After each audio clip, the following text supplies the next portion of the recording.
Hi everybody, it's Dana Booth, National Education Manager for AmeriFirst Financial and Educate to Earn, and welcome to Fastrack to Inspired Speaking Part 2, where we're going to continue to take you down the continuum of speaking to inspire action. Well, we learned a lot in the first segment, but today we're going to cover keys to inspiring people and the mechanics of taking control of a room. While money, exposure, connections, or other factors can help us do more of what we love, we'll truly feel successful when our primary objective is to give. And this cannot be understated. When you go to give a talk, you've got to show up to give. I can't tell you how many times I've given a talk and before the talk the sponsor speaks, or maybe it's even someone from AmeriFirst, and what they do is they tell everyone why they're there, what they want, what they're going to do. In other words, hi, my name is Dana, I work for AmeriFirst, and I'm going to set up appointments with every one of you and help you with your business. That's, in my opinion, closing before you have license to close. In other words, you're trying to unlock a combination lock without all the tumblers in the right place. It's too early to close. What you need to do is to just express the fact of what you're going to give, the end result in mind. And we'll talk about that today. So show up to give is the number one thing that takes away your fear and makes your purpose correct. Other benefits are nice little extras, but not the reasons for accepting the invitation to begin with. In other words, if I'm in business and my sole purpose is to make money, that can't sustain itself. It's not fulfilling enough. It's not about public speaking, it's about public leading. Back to Sining's Golden Circle, again, starting with why. When I'm there with a why to show up to give, I've got half the game won. Most people think from the outside in. Exceptional people, inventors, the winners in the world think from the inside out. They start with why. They come to give, they serve, they don't take.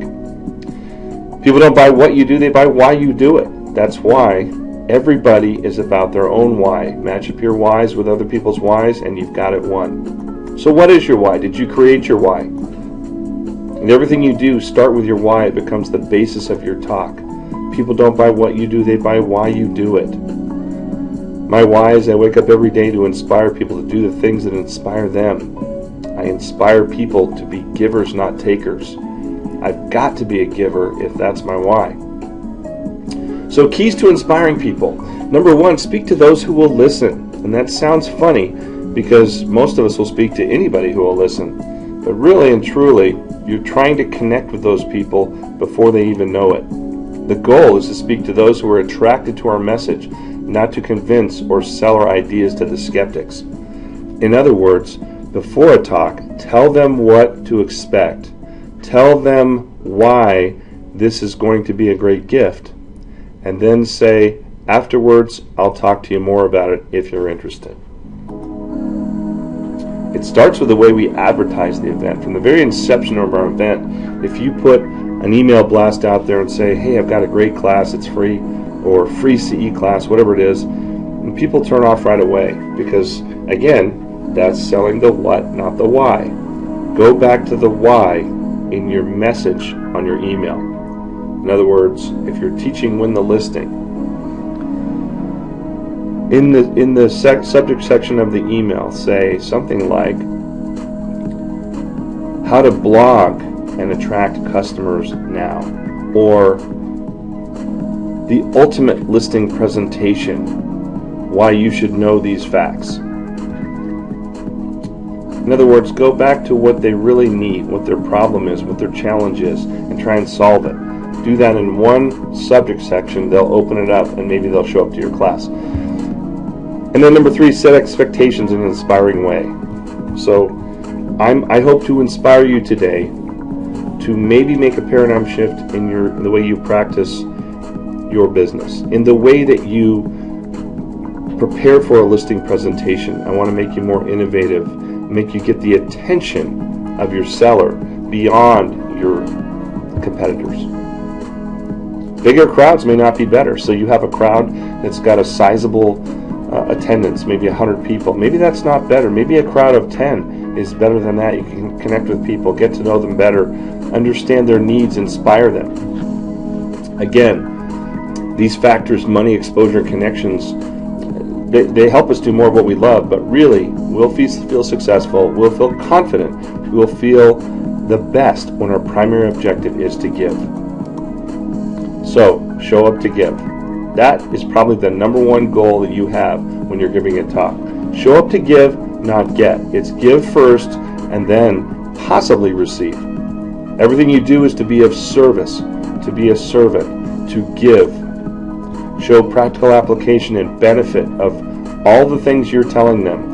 What we try to do is translate to simple terms to show them that they're making it harder than it actually is to be successful as a realtor. And if you do so, you'll come across in a better way. The greatest fulfillment can be found in giving of ourselves so that others may benefit. I'm taking credit for that quote. Number 3, start with the end in mind. This is so important. You've got to know where you want to get to and let them know this is our goal. Together we're going to get there. It's going to be great. You're going to learn a lot. You're going to be entertained, and you'll walk out of here not motivated, but inspired. Motivation lasts for a day. Inspiration lasts for a lifetime. The end in mind relates directly to your why.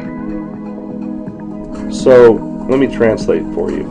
If my goal is to inspire people every day, then I'm going to start a talk and say, my hope is to inspire you to think about your business in a different way than you have before. To give you a better purpose and more energy every day when you wake up to get into the office and focus on the easy parts of the business that are so simple, the fundamentals that will make you successful. So how do you want people to feel when they leave? Think about that. Do you want them to feel inspired? Do you want them to feel like they're glad the 3 hours is over, like this is 3 hours we'll never get back? What do you want them to be inspired to do? Do you want them to be inspired to move forward and change their business? If so, do they need your help? That's the time to ask them. What's the one idea you want to make sure sinks in? And starting with the end in mind allows you to tailor every story and tell every thought you share towards that destination. Bring extra items to your class. Don't just rely on the PowerPoint. Bring stories, write notes, bring Google ideas and bring things. The other day I taught a class called Planning for Agent Success. And the first thing I said to the class was, I Googled planning and here's what I came up with. And we talked for 15 minutes on the information that wasn't even on the PowerPoint. Some speakers will walk on stage with nothing but a destination in mind. They'll share stories and experiences that relate to and strengthen the idea they're sharing. Research. Find and bring related material that stresses your point. This is much better than rote repetition. It helps you underline your meaning and customize the class to your heart and what you are and your why. And all of a sudden, you have a lot more confidence, and when you're confident, you're inspiring people. Giving a talk is like going on a road trip, just like you wouldn't get in your car and drive for hours without a destination in mind. You wouldn't get on stage and speak for an hour without heading toward a point or an idea. I might say I want to get from here to Los Angeles, and I might just drive and follow signs, but I do still have the end in mind, even though I'm not using a road map. Whether you plan your route exactly or decide to head in the direction of your destination and see where the road goes, where you want to end up is always clear. The end is always in mind. I repeat myself a lot in these presentations, and I do it on purpose because you have to say things more than once for it to sink in. From the time you're in front of the room, the space belongs to you. This is the time that you need to think about owning the room. Now, we can get in a dangerous place right now if we're thinking about owning the room as a taker. We're owning the room, but we're there to give. That is the difference. When you're in front of a group that's willing to listen and you've shown up to give, owning the room is fulfilling because you've set the stage for your idea to inspire others. Believe me, people know when you have a scarcity mentality and a lack of confidence. And when you show up to give, it's very hard for people to interpret that as a lack of confidence. That might be the single most important point in changing and crossing that chasm from fear of speaking to being successful and confident. Start with those who believe what you believe, so you can stand by your side, they can stand by your side. and beat the drum along with you. So in other words, you're not looking for everybody in the room to like you.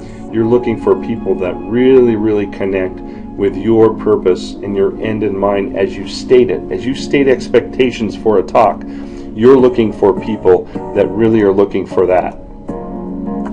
Remember the law of diffusion of innovation. The population, the first 2.5% are innovators, 13.5% are early adopters, 34% of the early majority, and the ones we have to convince to tip the scales in our direction. If the early majority goes in our direction, the late majority will follow, and the laggards we want to stay away from. So here's a few ideas to help you own the room. Number one is to walk. When you're introduced, all eyes are on you before you even speak. That can be intimidating if you haven't done a lot of speaking.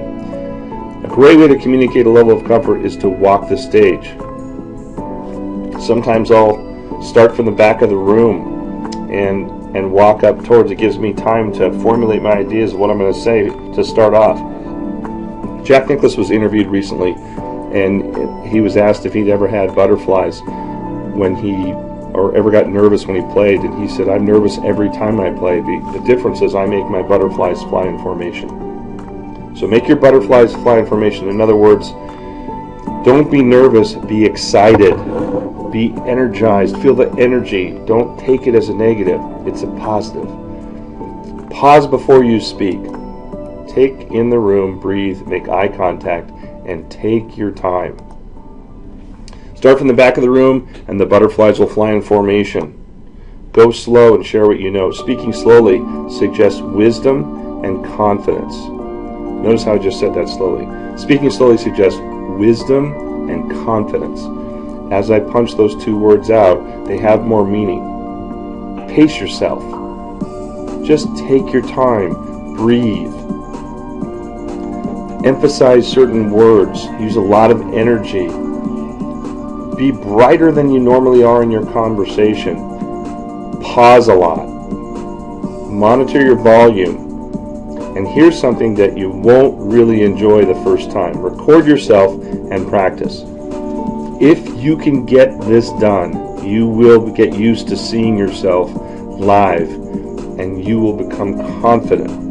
But the first time you watch yourself live, you will be amazed that you don't think you sound like you sound or look like you sound. When I watch myself live, I'm always speaking slower than I think I am. So for me, I can't have enough energy. I can't punch out enough energy because it will still seem low-key. Number 3 is move. Great speakers have a natural flow on stage. Make your gestures fluid and smooth. I use spatial anchoring, and sometimes I'll even explain to the crowd. Today I'm going to use spatial anchoring, and it's a skill that speakers use. Over in this section on the left here is a little circle I'll stand in when I'm talking about something negative. So when I move over here, get ready to prepare yourself for hearing something negative. When I move back over here to the right, in this circle over here, I'll be talking about positive things. That's called spatial anchoring, and it's a tip that some speakers use. People enjoy hearing that. Don't twitch. Move slowly. Move smoothly. Slowly. Take your time, like I just didn't. Okay, so those of you who have no fear of public speaking are in the minority, but you have a leg up on the rest of us.